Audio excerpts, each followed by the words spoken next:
2024년 12월 17일 화요일 새벽기도에 함께 묵상할 말씀은 말라기 2장입니다. 구약성경 말라기 2장 1절에서 16절입니다. 구약성경 1327면 구약성경 맨 마지막 권에 있습니다. 말라기 2장 1절에서 16절입니다. 제가 대표로 봉독합니다. 너희 제사장들아, 이제 너희에게 이같이 명령하노라. 만군의 여호와가 이르노라. 너희가 만일 듣지 아니하며 마음에 두지 아니하여 내 이름을 영화롭게 하지 아니하면 내가 너희에게 저주를 내려 너희의 복을 저주하리라. 내가 이미 저주하였나니 이는 너희가 그것을 마음에 두지 아니하였음이라. 보라, 내가 너희의 자손을 꾸짖을 것이요 똥 곧 너희 절기의 희생의 똥을 너희 얼굴에 바를 것이라. 너희가 그것과 함께 제하여 버림을 당하리라. 만군의 여호와가 이르노라. 내가 이 명령을 너희에게 내린 것은 레위와 세운 나의 언약이 항상 있게 하려 함인 줄을 너희가 알리라. 레위와 세운 나의 언약은 생명과 평강의 언약이라. 내가 이것을 그에게 준 것은 그로 경외하게 하려 함이라. 그가 나를 경외하고 내 이름을 두려워하였으며 그의 입에는 진리의 법이 있었고 그의 입술에는 불의함이 없었으며 그가 화평함과 정직함으로 나와 동행하며 많은 사람을 돌이켜 죄악에서 떠나게 하였느니라. 제사장의 입술은 지식을 지켜야 하겠고 사람들은 그의 입에서 율법을 구하게 되어야 할 것이니 제사장은 만군의 여호와의 사자가 됨이거늘 너희는 옳은 길에서 떠나 많은 사람을 율법에 거스르게 하는도다. 나 만군의 여호와가 이르노니 너희가 레위의 언약을 깨뜨렸느니라.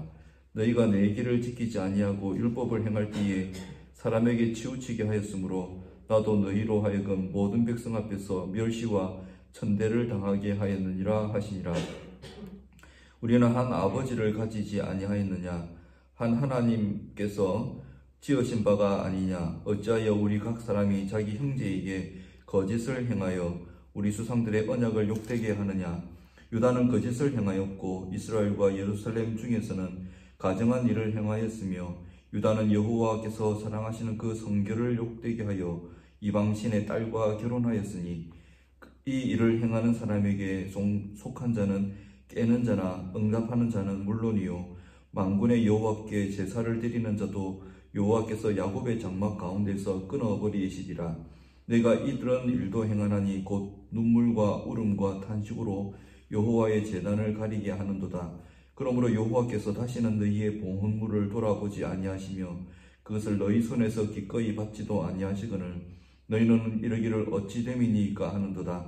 이는 너와 네가 어려서 맞이한 아내 사이에 여호와께서 증인이 되시기 때문이라. 그는 네 짝이요 너와 사역한 아내로 돼 네가 그에게 거짓을 행하였도다.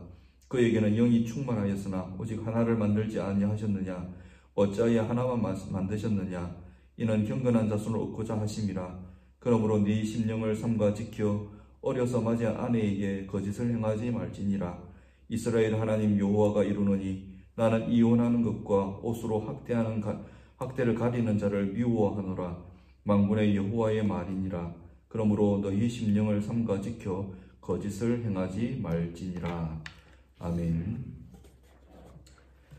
말라기는 6가지 법정 논쟁으로 구성된 구약성경의 마지막 책입니다. 이스라엘 백성들이 하나님에 대해서 공공연하게 했던 말에 대해서 하나님이 법적인 차원에서 시비를 가리시는 그런 내용이라 했습니다. 이스라엘 백성들의 입으로부터 나와서 법정에서 논쟁하게 된 이 6가지 말들은 당시 이스라엘 백성들의 삐뚤어진 신앙 그리고 거기로부터 출발한 타락한 가치관과 삶을 보여주는 것입니다. 이렇게 이스라엘 백성들의 신앙과 가치관과 삶이 삐뚤어진 것은 당시 시대상과 연결되어 있습니다. 바벨론 포로 이후에 예루살렘 성과 성전이 재건되었습니다. 말하자면 새 시대가 열렸고 그런 즈음에 이스라엘 백성들은 한껏 기대를 했습니다. 하나님의 징벌의 시간을 지났고 하나님이 이스라엘을 회복시켜 주신 것이죠. 이제 놀라운 부흥과 성장과 안락과 평강만 있을 것을 기대했습니다. 그러나 아무리 기다려도 그런 조짐은 전혀 보이지 않았지요. 도리어 환경이 더 열악해집니다. 경제는 추락하고 국제 정세는 더욱 불안해졌고 사회 질서도 무너져 가고 있습니다. 이런 배경 속에서 이스라엘은 신앙적으로나 삶으로나 정도를 벗어나기 시작했습니다. 여기에 대해서 하나님께서 하나씩 따지시는데 6가지 주제로 따지고 책망하시는 내용입니다. 어제 우리가 함께 살핀 본문 1장에는 첫 번째와 두 번째 논쟁이 나옵니다. 첫 번째 논쟁은 하나님이 이스라엘을 사랑하지 않았다라고 주장하는 이스라엘의 주장에 대한 논쟁입니다. 두 번째 논쟁은 제사장들이 하나님의 이름을 멸시한 것이었죠. 불완전하고 형편없는 제물을 제단에 바치는 것이 그 증거가 되겠습니다. 그런 예물은 페르시아 통치자들에게 바쳐도 결코 받지 아니할 것들을 하나님께 갖다 바친 것이죠. 오늘 이어지는 본문은 이 두 번째 논쟁에 이어집니다. 2장 1절 이하에는 두 번째 논쟁에서 이어지는 내용인데 하나님은 하나님을 멸시한 제사장들에게 엄격한 처벌을 선언하십니다. 불명예와 직무를 박탈시키는 것입니다. 3절에 보시면 너희 절기의 희생의 똥을 너희 얼굴에 바를 것이라 너희가 그것과 함께 제하여 버림을 당하리라. 그리고 이러한 처벌의 정당성도 증명하시는데 4절 이하의 내용입니다. 여기서 하나님은 과거 조상들이 맺었던 레위와의 맺었던 언약을 소환하십니다. 그래서 5절 6절 이렇게 말씀하시는데요. 레위와 세운 나의 언약은 생명과 평강의 언약이라. 그리고 뒷부분에 그가 화평함과 정직함으로 나와 동행하며 많은 사람을 돌이켜 죄악에서 떠나게 하였느니라 라고 옛 언약을 소환하죠. 여기서 이 언약의 내용 중에 제사장의 직무가 무엇인지를 확인할 수 있습니다. 여기서 레위 언약에 따라 제사장의 직무는 크게 두 가지로 정리할 수 있는데 제사를 담당하면서 하나님을 온전히 섬기는 것, 그리고 그 백성들을 율법으로 가르쳐서 바른 길로 가게 하는 것, 이 두 가지가 제사장의 직무입니다. 그것은 레위와 맺은 이 언약에 기초되어 있습니다. 그러나 이 당시에 제사장들은 이 직무를 내팽개쳤습니다. 어제 살폈던 내용대로이지요. 하나님을 모욕하고 백성들을 가르치지 아니함으로 어긋난 길로 가도록 방치하였습니다. 제사장의 직무는 조건부입니다. 제사장 직무를 제대로 수행하면 복을 받지만 무책임, 불성실하면 응당한 대가를 치르게 됩니다. 여기서 당시 제사장들이 왜 그랬는지 그 이유를 한번 가늠해 보아야 됩니다. 왜 이스라엘 백성들에 대해서 레위인과 제사장들은 이렇게 그릇되게 했을까요? 그래서 한마디로 현실을 배려한 탓입니다. 현실을 배려한 탓입니다. 무슨 말인가 하면 앞서 서론에서 당시 시대상을 말씀드렸습니다. 당시는 사회적으로나 국제 정세적으로나 불안하고 열악한 상황입니다. 사회 질서가 불안하고 공공의 이익을 도모할 형편이 아니었습니다. 그래서 서민들을 사기가 더욱 어려워졌던 상황이기도 하지요. 제사장들 이러한 상황을 잘 알고 있었습니다. 그 가운데 백성들이 율법에 어긋나는 불완전한 제물을 가지고 옵니다. 이것을 제단에 바칠 수 없다는 것을 즉시 알고 있었습니다. 그러나 제사장들이 이를 허용하지요. 합리화시켰습니다. 사정상 어쩔 수 없지 않느냐라고 말합니다. 그렇지 않아도 살기 팍팍한데 제사 때문에 더 힘들어지지 않게 하자라고 그렇게 자위합니다.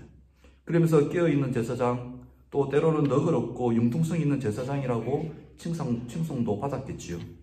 그러나 그 가운데 하나님이 멸시를 받으셨습니다. 그리고 이런 것을 방지하라고 세워진 제사장 직무는 스스로 저버린 것이죠. 그 핵심은 제사장 스스로 하나님의 무거운 말씀을 가볍게 여겼기 때문입니다.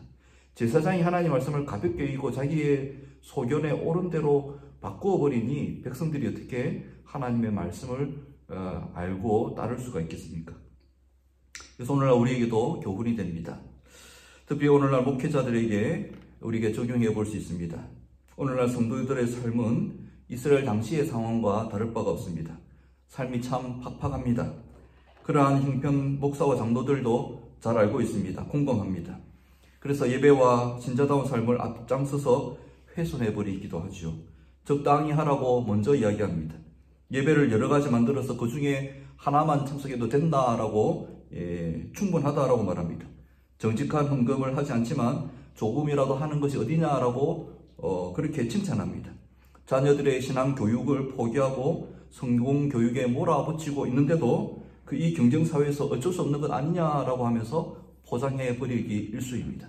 그 가운데 하나님은 멸시를 받고 예배는 퇴보하게 되는 겁니다. 말라기 시대처럼 시대 상황과 사람들의 비위를 맞추는 것은 오늘날도 동일한 모습이다.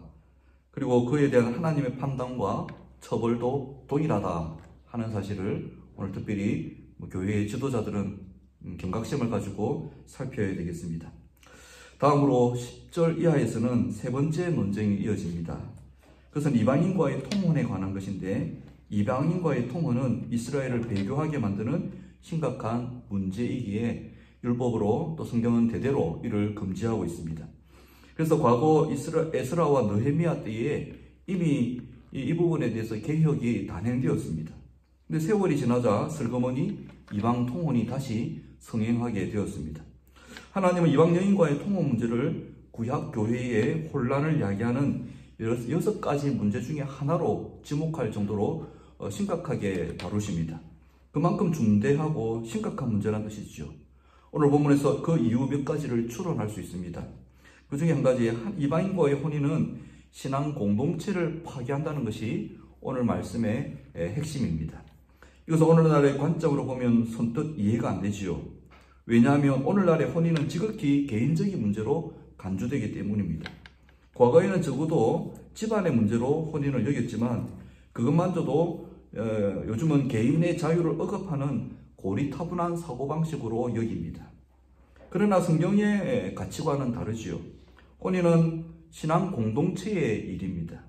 오늘날로 절교하면 성도의 혼인은 교회의 일입니다. 오늘 본문에서 이것을 분명하게 말하는데 10절을 다시 읽어드립니다. 우리는 한 아버지를 가지지 아니하였느냐? 하나님께서 지으신 바가 아니냐? 어찌하여 우리 각 사람이 자기 형제에게 거짓을 행하여 우리 조상들의 언약을 욕되게 하느냐? 여기서 이스라엘을 한 가족으로 그렇게 묘사하죠. 모든 이스라엘 백성들은 한 아버지의 자녀들이라고 합니다. 그런데 이방인과의 혼인은 이 가족 관계를 파괴해버립니다. 왜냐하면 이방인은 이방신의 딸이기 때문입니다. 11절에 이방인을 이방신의 딸이라고 부르지요. 이는 이스라엘이 여호와 하나님의 자녀인 것과 대비되고 있습니다. 이 말씀을 이해하기 위해서 우리가 혼인에 대한 성경의 어떤 개념을 좀 정리할 필요가 있습니다.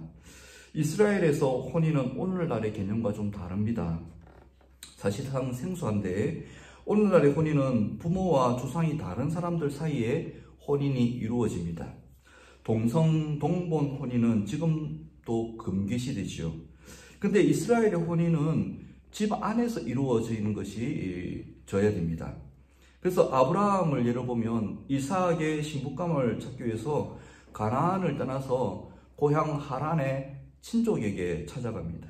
그리고 엘리에셀을 보내서 리브가를 데려오지요. 따지면 이삭과 리브가는 오촌 사이입니다. 이렇게 집안에서 이루어진 혼인은 신랑과 신부를 특별한 관계로 만드는데요. 이스라엘의 부부는 사실상 형제 관계로 간주됩니다. 우리에게는 생소한 개념입니다. 아브라함이 애굽에서 아내 사례를 누이라고 말했지요. 제 살자고 속이는 것입니다. 그러나 그 말 자체는 사실 거짓말은 아닙니다. 이스라엘의 혼인은 사실 부부를 형제로 만드는 겁니다. 그래서 이혼은 남남이 될 수 없는 것이죠. 형제가 어떻게 남남이 됩니까? 그러므로 이런 개념에서 보면 이스라엘 부부는 아버지가 같다라는 것이 맞습니다. 바로 하나님 아버지입니다. 그래서 이방 통혼은 결국 부부의 아버지가 다른 것이죠. 그리고 부부가 형제가 아닌 남남으로 남게 되는 것입니다. 성도 여러분, 여기서 우리는 성경적인 부부의 개념을 정립해야 됩니다. 신자 가정의 부부는 주 안에서 형제와 자매입니다. 부부는 가족인데 아버지 하나님을 모시고 사는 가족입니다. 여러분, 이런 관점으로 신자 부부는 새로운 관계를 맺을 수 있습니다. 우리가 우리 성도들을 형제님, 자매님 부르지 않습니까? 참으로 그러합니다. 성도들은 한 아버지의 자녀들이기 때문입니다. 그와 함께 성도 부부도 서로를 성도로 바라볼 수 있습니다. 부부는 하나님을 섬기는 성도이기 때문입니다. 이런 관점으로 우리는 신자의 부부 관계를 더욱 신실하게 세워가야 됩니다. 하나님 앞에서 성도요, 하나님 아버지 앞에서 자녀라는 사실로 부부를 정립해야 됩니다. 그러나 이미 말라기 시대 가정들은 이런 관점을 잃어버렸습니다. 16절에 어려서 맞이한 아내와 이혼하고 이 과정에서 학대를 일삼았습니다. 이방 혼인을 하기 위해서 형제를 학대한 것이죠. 이것은 배우자를 하나님의 자녀요, 나의 혈육으로 보지 않기 때문에 이루어진 악행입니다. 여러분, 신앙을 잃어버리면 부부관계도 깨어집니다. 이렇게 이방 혼인은 위로 한 아버지 아래에 결속된 부부관계를 파괴하고 거기에 그치지 않습니다. 아래로 자녀 세대를 파괴합니다. 15절에 이렇게 말씀하는 것을 들으십시오. 그에게는 영이 충만하였으나 오직 하나를 만들지 아니하였느냐? 어찌하여 하나만 만드셨느냐? 이는 경건한 자손을 얻고자 하심이라. 그러므로 네 심령을 삼가 지켜 어려서 맞이한 아내에게 거짓을 행하지 말지니라. 이 말씀은 구약 성경에서 난해 구절에 해당되는데요. 우리가 정확한 번역은 어렵고 해석은 어려울지라도 그 요지는 분명합니다. 이와 이방 혼인으로 경건한 후손을 얻을 수 없다라고 하는 내용입니다. 이방 혼인은 불신자녀로 이어진다는 겁니다. 오늘날 성경적인 가정의 개념, 또 세상적인 혼인관이 교회에 깊숙이 들어와 있습니다. 그 결과 이미 우리가 보고 경험하는 일들이 있습니다. 이런 일에 대해서 하나님 엄격하게 말씀하시는 것을 알아야 됩니다. 이 일을 행하는 사람에게 속한 자는 깨는 자나 응답하는 자는 물론이요, 만군의 여호와께 제사를 드리는 자도 여호와께서 야곱의 장막 가운데서 끊어버리시리라. 두려운 말씀입니다. 성도 여러분, 오늘날 우리가 이 세속에 물들지 아니하고 그러한 경건한 가정, 경건한 혼일, 그런 경건한 예배가 되도록 우리가 더욱 경계하고 힘쓰고 다짐해야 되겠습니다.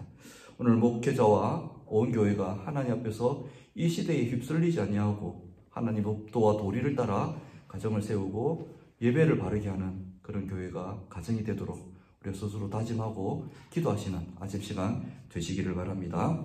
말씀을 따라 기도합시다. 오늘 화요일 공적 기도 제목이 있습니다. 선교를 위해서 기도해 주십시오. 온 선교사 교회 기관들 위해서, 고신 교회를 위해서 기도해 주십시오. 신학대학원과 또 병원과 또 산하교회들을 위해서 기도해 주십시오. 투병 중에 있는 성도들이 있습니다. 기도해 주십시오. 자유롭게 기도하시다가 평안히 돌아가시고 또 승리하신 하루 되시기 바랍니다.